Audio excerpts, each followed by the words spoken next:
On today's episode, 15 non-generic tips on how to be happy while you're single. You ready for this? 15. I got a lot. Okay, so number one, create. By the way, uh, I have been single for long stretches of my life. I've also been in many relationships, 3 years plus. But there was one stretch of singlehood. It was about 5 years. Um, I think a few years after my divorce, I was about 36, and that's when I wrote this book, Single on Purpose, that yellow book there. And I got some traction finding happy, producing joy, being single, and not allowing my happiness to be tied to loving someone else. And it was the first time in my life that I had that ability. Yes, it is an ability, and that's why I'm giving you these 15 tips today. Okay, number one, create a personal sanctuary. I know it sounds a little cheesy. Just hear me out. Design a space in your home that is solely for you. This can be a reading nook, a meditation corner. It could be a creative space, resting area, sauna, ice plunge, whatever, or maybe like a home gym. I don't know, but make it a place where you can retreat and recharge and feel at peace.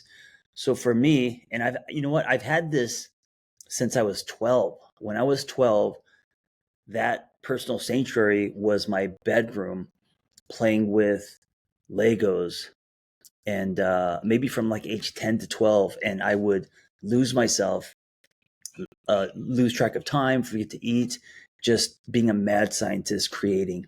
And it gave me, God, it gave me flow states. It gave me a connection to self. It gave me um, a safe space where I don't have to be in distorted thoughts, right?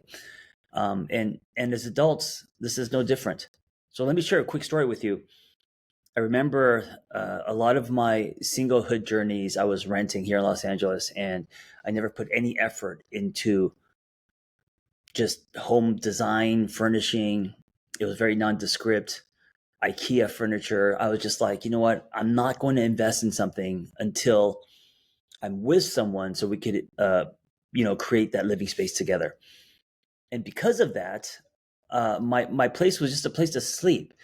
And I had a friend; she was a feng shui person, and she said, "John, you shouldn't make life decisions based on life happening after you meet someone." And she's like, "Let me come see your place." And I was really embarrassed, and I said, "All right."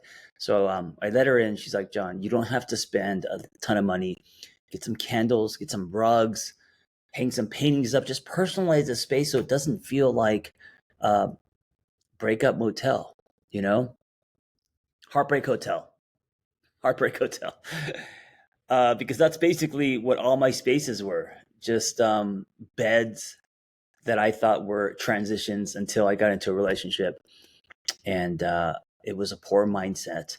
So in order to find happy, make sure you have your own personal sanctuary. And that could just mean designing your apartment or your place um, now without being dependent on or waiting for a partner, and that could mean, so I bought some rugs, I got some candles, I brought in a picnic bench and put it in in my living room, hung up a poster of um, what's his name, Steve McQueen on a dirt bike that represented adventure. And anyway, number two, learn to enjoy solitude, and this is a big one. I spent years forcing myself to spend time alone. And I got to say, there's a difference between loneliness, which is a normal feeling lonely when you're single, and solitude. And solitude is a place to connect to self and to recharge. I would just drive to the beach, and I would run on the beach for miles, right? That was solitude for me. I would take myself out to dinner. I love countertops and breakfast for dinner, and diners with jukeboxes, and I would just sit there at the counter with headphones, journaling, whatever, right? Listening to a podcast, or this is before podcast, so audiobook, and I spent just a lot of time alone. And there's a practice to that. There's a conditioning involved that will get you to spend time alone and not judge it and be okay with it, right? I think many of us, we can't even go to the theaters or go see a movie by ourselves, right? I did a lot of that. So spend time in solitude, enjoying solitude and enjoying your time with self. This can also be a measure of where you're at in your life, because if you can't do that, right? If you can't go out to dinner by yourself or go enjoy a movie by yourself or spend some time alone, then you're always going to be powerless, um, because that means you need someone else to be happy, you know? And so make it a practice. And it's how difficult it is going to be telling of where you're at in your singlehood journey. Number 3, practice random acts of kindness. And listen, this doesn't mean you have to go spend half of your day, volunteering, feeding the homeless, or it could just be like, it could be as simple as an intention to make eye contact and smile and tip your barista. It could be that, right? It could be opening a door. It could be um, just small acts of kindness. And what it does is it gets you to think about other things than yourself. This giving back, this thinking about other people, this in this case, random act of kindness, it's primer. It's primer. One of the things that can happen to us when we're single is we start thinking about all our problems, that we haven't found love, and we start kind of collapsing on ourselves, and by engaging with the world and being kind to other people, by making an effort to connect, to give back, whatever that looks like for you, it's gonna pull you out of your spinning thoughts and make you realize that there are bigger things. You know what else could be a random act of kindness? Calling a friend and asking them how they're doing, and hearing them out, hearing their problem. Just being an ear. Well, therapists like myself charge a lot of money for that. So that's definitely a kind service, is just to ask how someone's doing, just being there without giving advice or telling them how to live their life.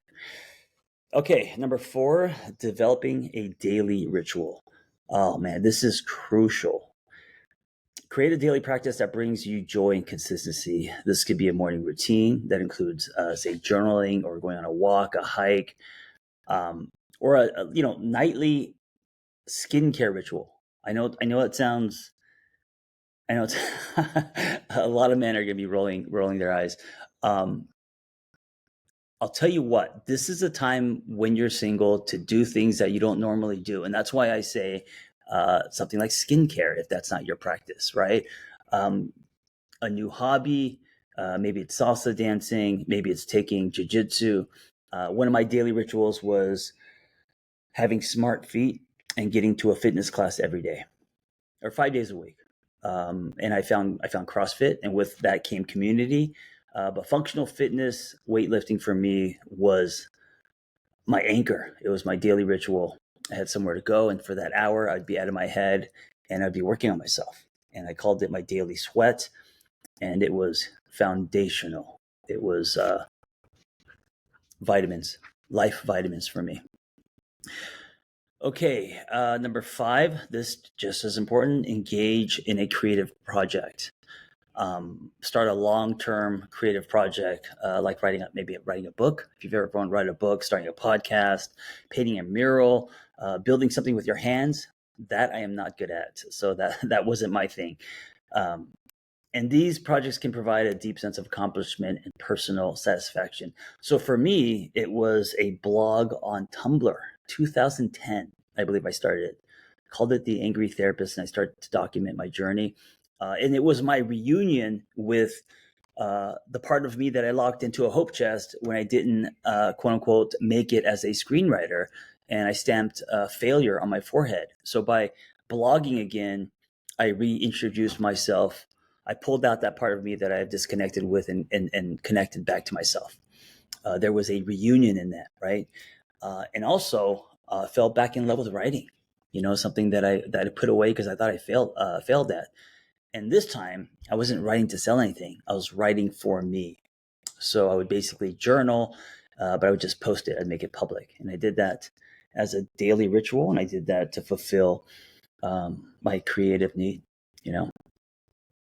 6, explore spirituality. Again, this pulls you out of your own head problems and gets you to witness, to believe in, to live in the greater, right? There are bigger things to you feeling lonely or not getting laid. um, delve into spiritual practices that resonate with you. And this could be meditation. This could be joining a spiritual community, exploring different philosophies. I have a friend who says he meets God in the water. He's a surfer. And so it could be, it could be that, right?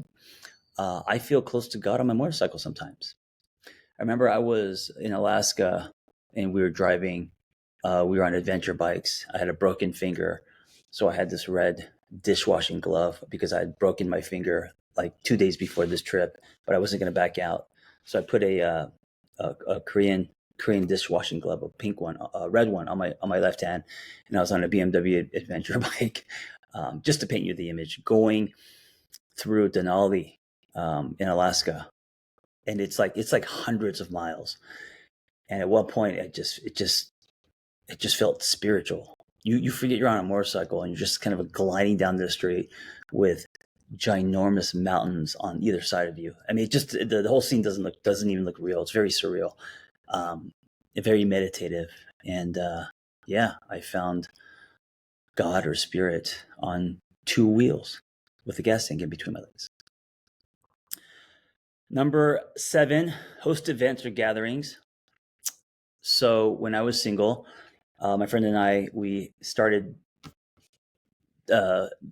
holding dinners at my apartment, and we called it the Nines, and we invited 9 people, right?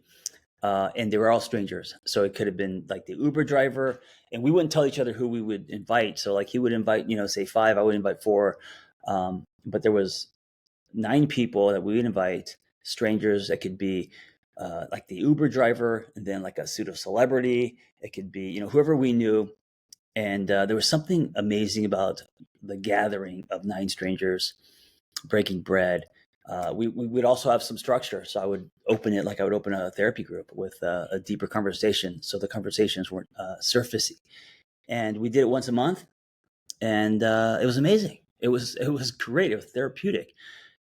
So that's one example. It doesn't have to be that, but hosting gatherings, getting involved with people in their lives and community. All right, number 8, taking up mentorship. It's a great time when you're single and your calendar is free to offer to mentor someone. Whatever your gift is, pay it forward. Helping someone else grow or learn a craft or whatever can be incredibly fulfilling and can provide a sense of purpose. And this is the thing, when you grab onto a sense of purpose, it's so much easier to wake up in the morning and feel complete. It's very easy when you're single to feel incomplete, or that your life is lacking because you don't have someone to invest in. And I got to say, if you have a life or feel like you have a complete life, then when you find someone who you deserve, you're bringing more to the table,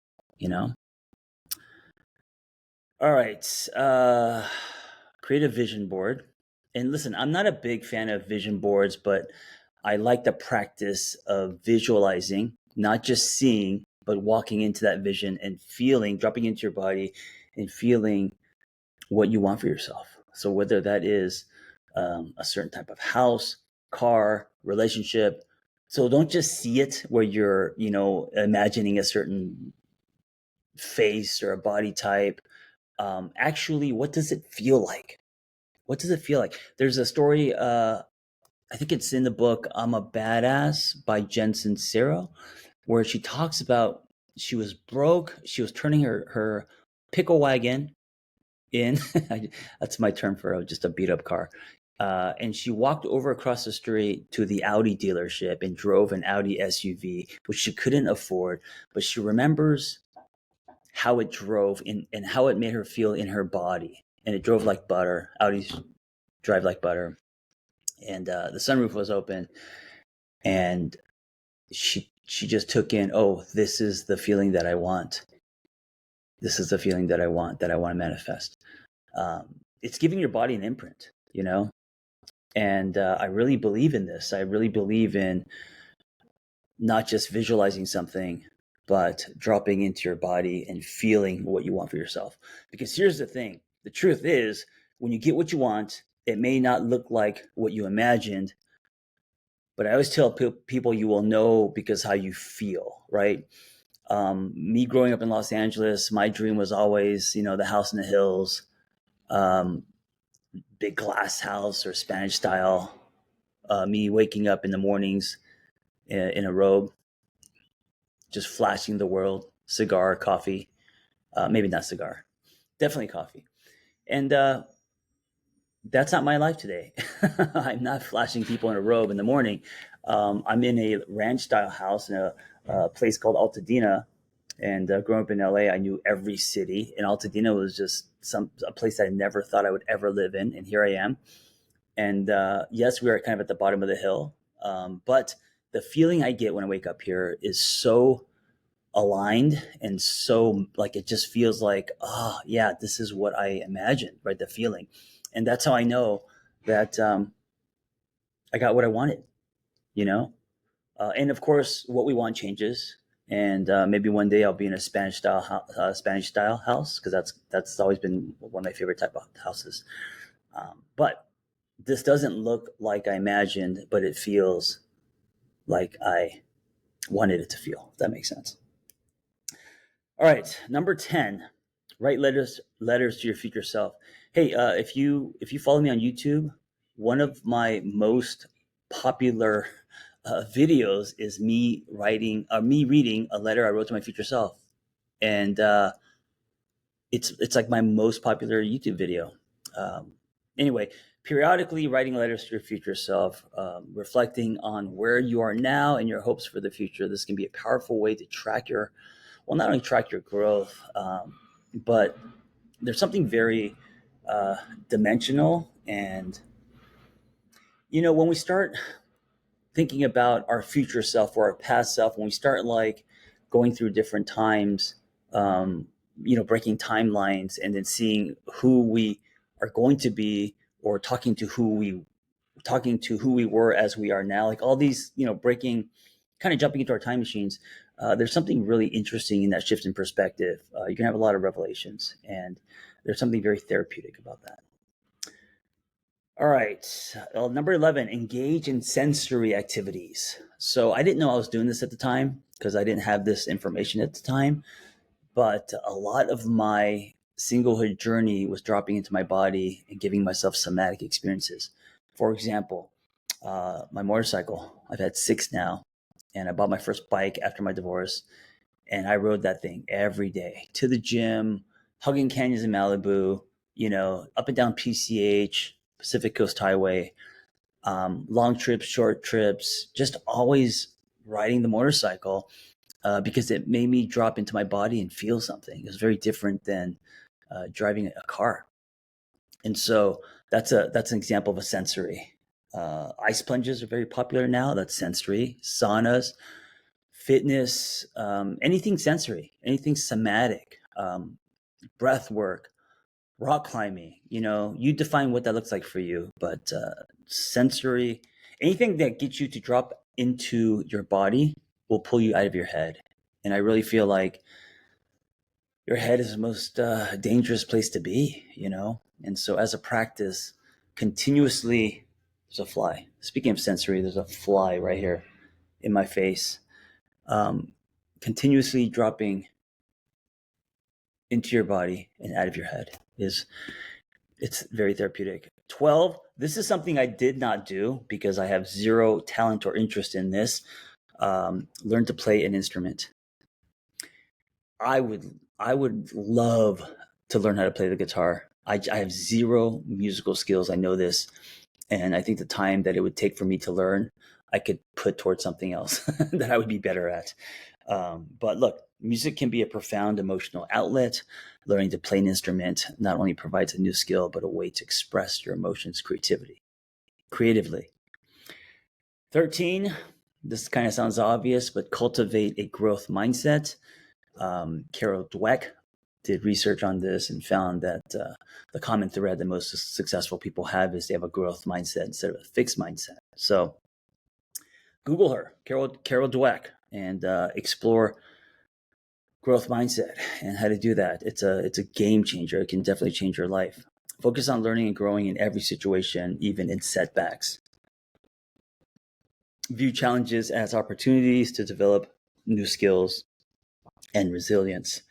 Most people with a fixed mindset live with ceilings, and they are afraid of risk, and they don't believe that, or they believe in failure instead of failure being a way to learn, grow, evolve. Number 14, become a lifelong learner. What I mean by this is just pull from curiosity. Curiosity and judgment, they can't exist at the same time. And I think being a life learner isn't just about like learning a craft. It's pulling from curiosity always. So whether you're having a conversation or you're doing something, get very curious about life, and it brightens, it expands. When you are judgmental about life and people, etc., it narrows, right? It goes from life goes from a full color 70 millimeter film to a Polaroid if you're judging instead of being curious. Finally, number 15, embrace minimalism. Simplify your life by decluttering and focusing on what truly brings you joy. This reminds me of Marie Kondo. I love the simplicity of her methodology, going through your drawers, and if you don't love it, toss it. If you don't love it, toss it. I love that. I think we all have too much shit. Just clothes we don't wear, things piled up.